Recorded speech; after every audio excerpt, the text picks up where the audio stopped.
اعوذ باللہ من الشیطان الرجیم بسم اللہ الرحمن الرحیم وَإِذْ قُلْنَا لِلْمَلَائِكَةِ اسْجُدُوا لِآدَمَ فَسَجَدُوا إِلَّا إِبْلِيسَ أَبَى وَاسْتَكْبَرَ وَكَانَ مِنَ الْكَافِرِينَ وَقُلْنَا يَا آدَمُ اسْكُنْ أَنْتَ وَزَوْجُكَ الْجَنَّةَ وَكُلَا مِنْهَا رَغَدًا حَيْثُ شِئْتُمَا وَلَا تَقْرَبَا هَذِهِ الشَّجَرَةَ فَتَكُونَا مِنَ الظَّالِمِينَ فأزلهما الشيطان عنها فأخرجهما مما كانا فيه وقلنا اهبطوا بعضكم لبعض عدو ولكم في الأرض مستقر ومتاع إلى حين فتلقى آدم من ربه كلمات فتاب عليه إنه هو التواب الرحيم صدق الله العظيم.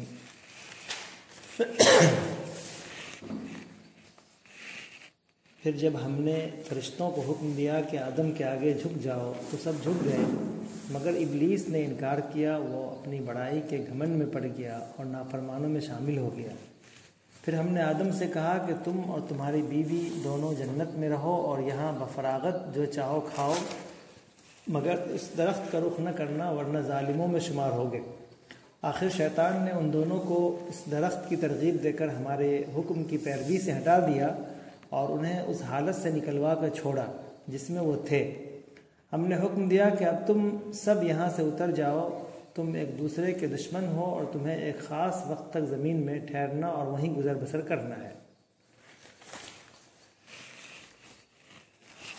یہ ان آیات میں بھی جو اللہ تبارک و تعالیٰ نے اس کائنات کی تخلیق میں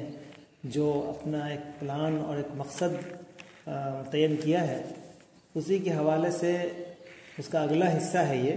یعنی پیچھے یہ بات آئی تھی کہ اللہ تبارک و تعالیٰ نے اس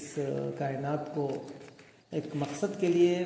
پیدا کیا ہے، ایک پلان کے لیے بنایا ہے کہ جس میں یہ ہے کہ جنت اور دوزخ کو اس کے مستحقین کے حوالے کیا جائے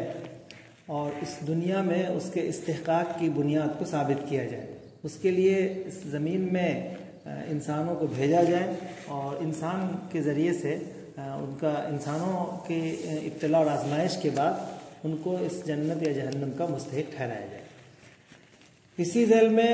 حضرت آدم علیہ السلام کی تخلیق کی بات آئی. جب تخلیق سے فراغت ہوئی تو فرمایا گیا کہ ہم نے فرشتوں سے کہا کہ آدم کا سجدہ کرو. آدم کا سجدہ کرنے کا مطلب یہ ہے کہ بالکل اب ایسا نہیں، ایسا بھی ہو سکتا ہے کہ باضابطہ جو سجدہ کرتے ہیں نمازوں میں کہ پیشانی کو زمین پہ رکھنا، الفاظ کے اعتبار سے وہ بھی ہو سکتا ہے. اصل مقصد یہ ہے کہ فرشتوں کے حوالے سے خاص بات یہاں پر یہ ہے کہ فرشتوں سے یہ کہا جا رہا ہے چونکہ ان کو امور کائنات کی ذمہ داری دی گئی تھی اور انسانوں کے اندر دو جبلت رکھی گئی ہے، شر اور خیر کی. تو انسان کو جو اس دنیا میں بھیجا جا رہا ہے تو ان کو شر اور خیر کی جبلت دے کر بھیجا جا رہا ہے. وہ شر بھی کر سکتا ہے اور خیر بھی کر سکتا ہے، اس میں اللہ تعالیٰ نے اختیار بھی دیا. اب چاہے وہ شر کو انجام دے یا خیر کو اختیار کرے، بہرحال فرشتوں کو چاہیے کہ وہ رکے رہیں، چپ رہیں، ان کو کرنے دیں، ان پہ گواہ رہیں، ان کو دیکھیں کہ وہ کر رہے ہیں اور وہ جو کر رہے ہیں ان کو وہ لکھ کر رپورٹ کریں. یہ گویا یہاں پہ سجود کا معنی ہو گیا کہ آپ آدم کے سامنے سجدہ ریز ہو جاؤ، یعنی ان کو کرنے دو جو وہ کریں. ان کے لیے جن چیزوں کو کرنے کا وہ فیصلہ کریں، کرنے کا ارادہ کریں، پختہ ارادہ کر لیں، ان کے لیے ان کو مواقع فراہم کرو کہ وہ کر سکیں. تو فرشتوں نے اس حکم کو بجا لایا. اصل میں یہاں پر اسی پلان کے جو حصہ ہے اسی کی یہاں پہ گویا ایک پہلو ہے اس کا. اس میں پہلو یہ ہے کہ حضرت آدم علیہ السلام کو چونکہ ابتلاء اور آزمائش کے لیے پیدا کیا تو گویا یہاں سے ابتلاء اور آزمائش کا آغاز ہے. یہیں سے حضرت آدم کو یہاں پر یہ سکھانا ہے اور ان کے حوالے سے تمام انسانوں کو کہ یہاں پر 3 طرح کی مخلوق کا تذکرہ ہے. گویا ضمن بات ہو رہی ہے 3 طرح کی. ایک تو آدم علیہ السلام کا تذکرہ ہو گیا، ایک فرشتے کا تذکرہ ہو گیا اور ایک ابلیس کا تذکرہ ہے. تینوں الگ الگ مخلوق ہے، تینوں کی تخلیق الگ الگ انداز میں ہوئی ہے. فرشتوں کی تخلیق نور سے ہوئی ہے جو ان دونوں کے مادہ تخلیق سے بلندتر ہے. اسی طرح ابلیس کی تخلیق، جن کی تخلیق آگ سے ہوئی ہے جو مٹی اور گاڑے سے بلندر ہے، اور اس کے بعد حضرت آدم کی تخلیق ہوئی۔ تو ان تینوں تخلیقات، تینوں مخلوق کو کے سامنے یہ بات رکھی جا رہی ہے کہ دیکھو یہاں پر اصل ابتلا اور آزمائش یہ ہے کہ کوئی کسی کے اندر تعلی کا جذبہ نہیں ہونا چاہیے، بلندی کا جذبہ اپنے اس بنیاد پر کہ اس کی تخلیق اس طرح ہوئی ہے، اس بنیاد پر اس میں تعلی کا جذبہ پیدا ہو، یہ یہیں سے آزمائش ہے۔ ورنہ ظاہر ہے کہ آزمائش شروع ہوتی ہے اور جس کے اندر ذرا سا بھی کچھ چیزیں کو خصوصیت ہوتی ہے تو پھر وہ تعلی کا شکار ہوتا ہے، کبر کا شکار ہوتا ہے۔ یہاں پر حضرت آدم کو بتایا جا رہا ہے کہ دیکھو یہ جو یعنی معزز ترین تم سے بلند تر مخلوق ہے، ان کو تمہارے سامنے سجدہ کرنے کے لیے کہا جا رہا ہے، یا تمہارے سامنے ان کو سرنڈر کرنے کے لیے کہا جا رہا ہے۔ تو یہ گویا اب یہاں پر جو مخلوق اللہ تبارک و تعالیٰ کے حکم کی فرمانبرداری کرتے ہیں، وہ اپنے تمام عناصر ترکیبی کی بلندیوں کو چھوڑ کر کے، اس سے قطع نظر کرتے ہوئے وہ یہاں پر اللہ کے حکم کی فرمانبرداری کرتا ہے، تو وہ گویا آزمائش میں کامیاب ہوتا ہے۔ تو اسی طرح تمہارے اندر بھی، تمہارے نسلوں کے اندر بھی یہ ہونا چاہیے، اور یہاں یہ بڑی آزمائش ہوگی۔ اگر تم دیکھو گے کہ انسان تمہاری تباہی کا جو سامان ہوگا وہ اسی وجہ سے ہوگا کہ تمہارے اندر تعلی، برتری، علاقائی وغیرہ وغیرہ اس طرح کی برتری کے شکار ہو جاؤ گے، اور جو تمہارے لیے تباہی کا سبب بنے گا۔ ظاہر ہے انسان کے اندر یہ کمی ہم دیکھ رہے ہیں کہ اس میں بہت سارے اعتبارات سے تعلی پیدا ہوتی ہے، اور اسی کی وجہ سے انہی جذبات کی وجہ سے انسان کے بہت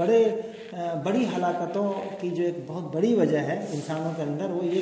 اہم وجہ یہ ہے کہ اس کے اندر اس طرح کا جذبہ پیدا ہوتا ہے۔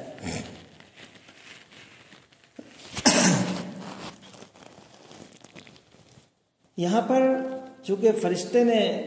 یعنی حکم کی اطاعت کی اور ابلیس نے انکار کر دیا، واستکبر، تو ابا واستکبر یعنی انکار کیا۔ کیوں کیا انکار؟ اس میں اشارہ ہو گیا کہ اپنے بلند تخلیقی مادے کی بلندی کی وجہ سے، اور بعض جگہوں پہ دوسری آیت میں یہ بات کہی بھی ہے کہ خلقتہ من طین، خلقتنی من نار وخلقتہ من طین، کہ مجھے اس کو مٹی سے پیدا کیا اور مجھے آگ سے پیدا کیا۔ تو گویا کہ یہاں پہ بلندی کا معنی، بلندی کا جذبہ اور یہ احساس ابلیس کے اندر ہوا، جس کی وجہ سے اللہ تبارک و تعالیٰ کے حکم کی نافرمانی کی۔ بہرحال تو یہی اصل مقصود ہے کہ جو نار و نور سے جیسے برتر مادہ سے پیدا ہونا بھی باعث شرف نہیں ہے، بلکہ اصل باعث شرف یہ ہے کہ وہ اللہ تبارک و تعالیٰ کی حکم کی فرمانبرداری کی جائے، جو بات اللہ تبارک و تعالیٰ نے جس طرح کہی ہے اس کو اس طرح انجام دیا جائے، یہ ہے برتری۔ اور تمہارے اندر یعنی انسان کے اندر، آدم کے حوالے سے، آدم کی نسل کے اندر جو خرابی پیدا ہوگی اس کی ایک بڑی وجہ یہ ہوگی۔ تو شخصیت کا ادراک بھی یعنی تعلی کی طرف لے جاتا ہے۔ یہ اصل اس میں تعلیم یہ دی گئی ہے کہ شخصیت کو، اپنے شخصیت کا زیادہ ادراک کر لینا، یہ اس کو تعلی کی طرف لے جاتا ہے، اور پھر تعلی اس کے تمام امور میں اس کی تباہی کا سبب بن جاتا ہے۔ ابا واستکبر وکان من الکافرین، اس نے انکار کیا اور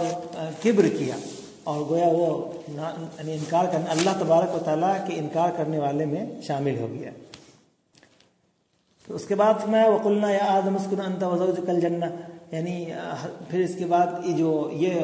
ایک طرح کا ایک پلان، ایک پروگرام ہوا، اور اس میں حضرت آدم علیہ السلام کو کے سامنے ان فرشتوں کا حکم دیا گیا کہ سجدہ کریں، تو فرشتوں نے بات مان لی اللہ تعالیٰ کے حکم، اللہ تعالیٰ کی، اور ابلیس نے نہیں مانا۔ تو اس وقت انسان پر یہ اکرام کیا گیا، اور اس کے اکرام کے لیے اللہ تعالیٰ نے اس کو جنت میں قیام کا حکم کیا کہ اب آپ لوگ جنت میں رہیں گے، اور یہاں پر ہر طرح کی کشادگی موجود ہے جو الفاظ میں موجود ہے۔ ایک طرح کے ایک چیز کرنے سے، یعنی ایک بات سے ان کو منع، یہ بھی ایک آزمائش، ابتلا و آزمائش کا دوسرا پہلو، یعنی دوسرا اسٹیپ بھی کہہ سکتے ہیں کہ اب ایک دوسری آزمائش انسان کے اندر، کہ ساری چیزیں موجود ہیں، سب سے استفادہ کیا جا سکتا ہے، بس صرف ایک چیز سے استفادہ نہیں کرنا ہے۔ اب یعنی یہاں پہ تو لفظ استعمال ہوا ہے شجرہ کے قریب نہیں جانا ہے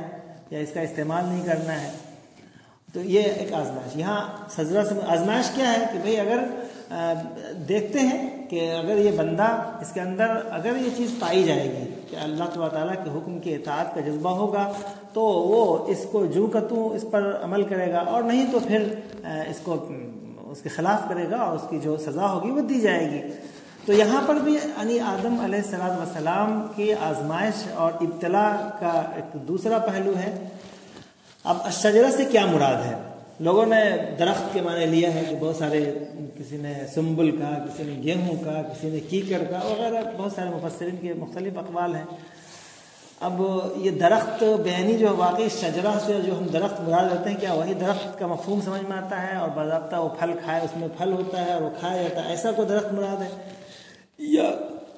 دوسری آیت پہ ہم غور کرتے ہیں اسی حوالے سے جہاں پہ تفصیلی تذکرہ ہے، وہاں پر شجرۃ الخلد کا لفظ ہے، شجرۃ الخلد و ملک لا یبلا، یعنی یہاں پر صرف شجرہ سے منع نہیں کیا گیا، بلکہ جو شیطان نے جو ان کو ابھارا تھا، بھڑکایا تھا، تو اس نے یہ استعمال کیا کہ دیکھو یہ درخت سے تمہیں منع اس لیے کیا گیا کہ یہ دائمی یعنی ملوکیت، دائمی شہنشاہی کی چیز ہے، یہ اس سے تمہارا دائمی طور پہ کہیں پہ استحکام ہو سکتا ہے، کہیں پہ قیام ہو سکتا ہے، اور تمہاری یعنی نسل کی بڑھوتری ہو سکتی ہے، اور تم ایک جگہ پہ کہیں مستحکم ہو جاؤ گے، اس طرح کی بات کہی اور حکومت کی طرف اشارہ کیا۔ اصل لفظ ہے ملک، حکومت کی بات کہی گئی ہے، تو ظاہر ہے شجرہ ایک درخت کے پودے گیہوں کھا لینے سے حکومت کا کیا تعلق ہے؟ اس کو بعض لوگوں نے اس کو شجرہ حیات سے تعبیر کیا، یعنی گویا جو حضرت آدم علیہ السلام کے ساتھ ساتھ حضرت حوا کا بھی تذکرہ ہو رہا ہے، گویا کہ ان کے ساتھ ایک مخالف جنس کو پیش کیا، ان کے سامنے پیدا کیا، ان کے حوالے کیا، تو ظاہر ہے کہ مخالف جنس کے ساتھ جو فطری خواہش پیدا ہوتی ہے وہ رغبت مراد ہو سکتی ہے کہ ابھی یہ نہیں کرنا ہے۔ دیکھتے ہیں چونکہ آزمائش کے لیے بہت مضبوط کوئی چیز ہو جس میں سخت آزمائش میں مبتلا ہو جائے۔ ایک درخت سے اگر ہزاروں قسم کے درخت ہیں اور اس میں ہزاروں طرح کے انعامات، اکرامات کے پھل موجود ہوں، اور ایک درخت سے منع کیا جا رہا ہے، تو کیا ہو جائے گا؟ یہ کوئی بہت بڑی آزمائش نہیں ہے۔ یہ تو دنیا کے اندر بھی اگر بہت سارا کچھ کر دیا جائے تو تمام درختوں کو ہم استفادہ کریں، ایک سے نہیں کریں گے، ایسا بہت سارا، اور اس سے آزمائش بڑی آسانی سے اس پہ عمل کیا جا سکتا ہے۔ لیکن یہ آزمائش کہ یعنی اس کے جنسی خواہشات پر کنٹرول، یہ آزمائش بڑی اہم آزمائش ہوتی ہے، اور دنیا کے اندر بھی اس آزمائش کا قانون موجود ہے کہ جنسیات پر پابندی، کہ اس کا ایک دائرہ متعین کیا گیا کہ اس میں یہ بھی انسان کی بڑی آزمائش اس میں ہوتی ہے، اور اس میں جو انسان کامیاب ہوتا ہے اس کو بہت بڑا مقام ملتا ہے۔ تو یہاں پر وہی مراد ہے کہ حضرت حوا کے ساتھ جو مخالف جنس ہے ان سے خواہشات کے باوجود رغبت پیدا کی گئی، اس باوجود ان سے تعلق کو ہموار نہ کرنا، یہ ہے اصل، اس سے منع کیا گیا۔ اور اب پھر یہاں پہ یہ کہا جا سکتا ہے کہ جب اگر وہ بیوی ہیں تو ان سے شہوت کی تکمیل کے لیے منع کیوں کیا گیا؟ تو یہ آزمائش کے لیے ایسا کیا جاتا ہے۔ رمضان المبارک کے مہینے چل رہا ہے، اس میں روزے کی حالت میں منع ہے، یہ ایک آزمائش ہے۔ حج کے ایام میں احرام کی حالت میں منع ہے، تو جبکہ وہ بیوی ہے، جائز ہے، منع ہے، تو یہ ہو سکتا ہے، اور یہ بہت بڑی آزمائش ہوتی ہے انسان کے لیے۔ تو اس آزمائش میں مبتلا کیا شیطان نے ان کو یہ کہا کہ اگر تم اس طرح کرو گے تو پھر یہ ہوگا کہ یہاں پر تمہاری نسل توال و تناسل کا سلسلہ شروع ہو جائے گا اور تم ہمیشہ یہاں پہ رہنے لگو گے۔ تو اس لیے شیطان نے ان کو ابھارا اور ان کو منع کیا، چنانچہ حضرت آدم علیہ السلام کو پھسلا دیا، اور حضرت آدم علیہ السلام وہ کام کر بیٹھے جو جن سے ان کو منع کیا گیا تھا۔ اور اس کے بعد ظاہر ہے جو حاجات پیش آتی ہیں وہ ہوئی، تو اللہ تبارک و تعالیٰ نے ان سے کہا کہ یہ تو حکم کی نافرمانی کی ہے۔ ایک آزمائش میں، پہلی آزمائش میں کامیابی نہیں ملی اور یہ نکل گئے اور یہ ظالموں میں سے ہو گئے۔ ظالم کا مطلب یہاں پر کوئی ایسا ظلم ہے، ظالم کہتے ہیں ہر اس شخص کو کہ جو کسی کی بھی حق تلفی کرتا ہو، کسی بھی طرح کی حق تلفی کر دے تو وہ ظالم ہے، اس کو ظلم کا معنی وہاں پر پایا جاتا ہے۔ اور اس میں اللہ تبارک و تعالیٰ کے حکم کی نافرمانی میں تین طرح کی حقوق تلفی ہوتی ہے، تین طرح کے لوگوں کی یا تین قسموں کی حق تلفیاں ہوتی ہیں۔ ایک قسم تو خود اللہ تبارک و تعالیٰ کی حق تلفی ہوتی ہے کہ اللہ تبارک و تعالیٰ نے جو اسے کہا اس کی بات نہیں مانی، یہ بہت بڑی حق تلفی ہے۔ دوسرا حق تلفی، دوسری جو اپنے اعضاء کی حق تلفی ہوتی ہے، جن اعضاء کے ذریعے ہم اللہ تبارک تعالیٰ کے حکم کی نافرمانی کرتے ہیں، حالانکہ یہ اعضاء تقاضا کرتے ہیں کہ ہمارا استعمال اللہ تبارک و تعالیٰ کے حکم اور اطاعت میں ہو، لیکن جب ہم اللہ کی نافرمانی کرتے ہیں تو گویا ہم اپنے اعضاء کے حق تلفی حقوق تلفی کرتے ہیں۔ تیسرے حق تلفی یہ ہوتی ہے خود اپنی حق تلفی ہوتی ہے، خود اپنے آپ کی حق تلفی، کہ ہم ہلاکت میں ڈال دیتے ہیں خود کو، اور ہمارا اوپر ہمارا حق ہے کہ ہم اپنے آپ کو ہلاکت میں نہ ڈالیں۔ اللہ تبارک و تعالیٰ کے حکم کی خلاف ورزی کرنے کا مطلب صاف ہوتا ہے کہ ہم اپنے آپ کو ہلاکت میں ڈال رہے ہیں، تو یہ اس معنی میں ان کو یہاں پر ظالم کہا گیا ہے۔ واخر دعوانا